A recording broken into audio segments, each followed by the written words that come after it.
అయితే ఇక్కడ తెలంగాణ రాష్ట్రంలో చూస్తేనేమో అంటే సంవత్సరంలో ప్రజాపాలన విజయోత్సవాలు రైతుల పండుగ అద్భుతంగా చేశామని చెప్తున్నారు. ఒక వైపు రాజీవ్ గాంధీ విగ్రహం ఆవిష్కరణ కావచ్చు, తెలంగాణ తల్లి కొత్త విగ్రహం కావచ్చు, ఇట్లా రకరకాల నేపథ్యాలు జరుగుతుంటే రాహుల్ గాంధీ అపాయింట్మెంట్ ఇవ్వట్లేడు అనే వార్తలు, అంటే మిగతా ఇక్కడి నుంచి పోయిన వాళ్ళకు కూడా ఇస్తుండే కానీ రాహుల్ గాంధీ అపాయింట్మెంట్ ఇస్తలేడు అంటున్నారు. ఎందుకు ఈ వార్త వస్తుంది? రాహుల్ గాంధీ ఇస్తలేరనేది ఒక అంశమైనా, ఇంత గొప్పగా మాట్లాడుకునే వాళ్ళు, చేస్తామని ఉత్సవాలు చేసేవాళ్ళు, ప్రకటనలతో పాటు ప్రజలను మభ్యపెట్ట చేస్తున్న వాటిలో దేనికైనా వచ్చారా వీళ్ళు? పక్క రాష్ట్ర ముఖ్యమంత్రి రాలేదు నిన్న, కులపోడు అయ్యింది. అది ఎందుకు అదే ఎందుకు అంటే బచ్చగాడు ఏం చేస్తున్నాడు, పార్టీని భ్రష్టు పట్టిస్తున్నాడు. ఇంకోటి తెలుసా, ఈయన ఈ పార్టీలో ఎన్ని రోజులు ఉంటాడో తెలుసు, ఎవరికి తెలియదు. ఇదేందుకు కొత్త ట్విస్ట్? కొత్త ట్విస్ట్ ఏం కాదు, ఇది రాజకీయాలు. ఈ పార్టీలో ఎన్ని రోజులు ఉంటాడో తెలీదు. మరి రాహుల్ గాంధీ గారు కానీ అక్కడ పైన కానీ అపాయింట్మెంట్ ఇవ్వలేదనే ముచ్చట మీరు అడిగారు. ఎందుకు ఇస్తలేరో నాకు తెలుసు. ఈయన పనితనం, పక్క రాష్ట్ర ముఖ్యమంత్రి కూడా రాలేదు, ఎందుకు వస్తలేడో నాకు తెలుసు.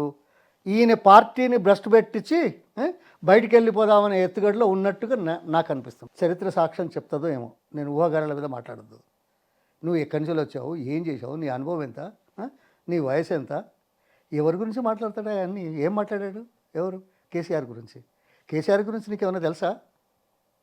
ఇక్కడ వాళ్ళు చెప్తున్నా, మళ్ళీ మీ ముందు ఇంతకుముందు చెప్పలే, వేరే ఎక్కడో మాట్లాడినప్పుడు చెప్పాను.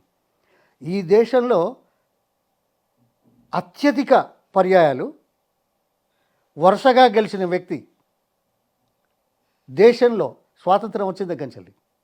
Please make a note, I will give you the data also కావాలంటే. 14 సార్లు వరుసగా గెలిచాడు. మొన్న 83లో 700 ఓట్లతో ఓడిపోయాడు, అదే ఒక ఓటమి. తర్వాత అసెంబ్లీ కానీ పార్లమెంట్ కానీ బై ఎలక్షన్స్ కానీ ఈ దేశంలో అత్యంత ఎక్కువ సార్లు గెలిచిన వ్యక్తి, ఏకైక వ్యక్తి ప్రజాస్వామ్య దేశంలో కేసీఆరే. ప్రజాస్వామ్యానికి ప్రతీకగా ఉన్నాడు. ఏం మాట్లాడతావా నిన్నగాక మొన్న వచ్చి ఆయన గురించే? ఏవో చాలామంది ఇంతకుముందు వెస్ట్ బెంగాల్లో ఉన్న ముఖ్యమంత్రుల గురించి నేను చెప్తాను, లేకపోతే పార్లమెంట్లో ఉన్న మేధావులు వెస్ట్ బెంగాల్ నుంచి ఉన్నారు. కేరళలో 13 సార్లు పోటీ చేసిన వాళ్ళు, గెలిచిన వాళ్ళు ఉన్నారు, ఇప్పుడు లేరు వాళ్ళు.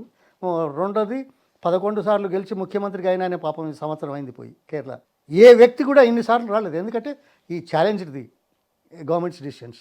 బై ఎలక్షన్స్ వచ్చినాయి, బై ఎలక్షన్లో పోటీ చేశాడు, గెలిచాడు, దానివల్ల ఎక్కువైనాయి. అంటే ప్రజాస్వామ్య పద్ధతుల్లో దేశంలో అత్యంత ఎక్కువ సార్లు ప్రజల మద్దతు తీసుకున్న వ్యక్తి దేశంలో మీరు చూపించండి.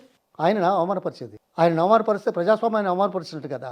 ఆయన మీద చిల్లర మాటలు మాట్లాడితే ప్రజలను చిల్లర మాటలు మాట్లాడినట్టు కదా. ప్రజలు వేరే విధంగా ఎట్లా చూస్తావయ్యా? నువ్వు ఓడిపోయినావు. ఈ పార్టీలోకి వచ్చి నువ్వే స్వయంగా ఓడిపోయావు. నీ అధ్యక్షతన ఉంటే 5 అసెంబ్లీ ఎలక్షన్లో డిపాజిట్లు పోయినాయి, నీ ఎలక్షన్ నువ్వే ఓడిపోయావు. నీ పార్లమెంట్ సెగ్మెంట్లో ఒక్క సీటు రాలేదు. అంటే జనరల్ ఎలక్షన్ల అధికారంలోకి తీసుకొచ్చిన కదా అంటాడు. తీసుకొచ్చిన నిజమే, ప్రజలు కొంత ఆశపడ్డారు.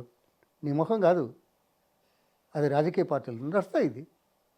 కానీ నువ్వేమనుకుంటున్నావు, అంత నా వల్ల, నీ వల్ల ఏది ఉంటే నువ్వెందుకు గెలవలే? నీ సొంత కాన్స్టిట్యున్సీ చెప్తా. మరి 14 సార్లు గెలిచిన వ్యక్తి మీద ఈ చిల్లర మాటలా? అంటే దాని అర్థమైంది, ప్రజాస్వామ్యాన్ని అపహాస్యం చేస్తున్నావు, ప్రజల దృక్పథాన్ని అపహాస్యం చేస్తున్నావు, ప్రజల మద్దతును ఇది చేస్తున్నావు. ఈ విషయాలు మొదటిసారిగా బయటకు వస్తున్నాయి, నేను చెప్పగలుగుతున్నాను. ఈ కోణంలో ఆలోచించింది ఎవరు? వాస్తవాలు చూడకూడదా? ఇదా ఇచ్చే గౌరవం? అందుకే చాలుగా నాకు తెలుసు.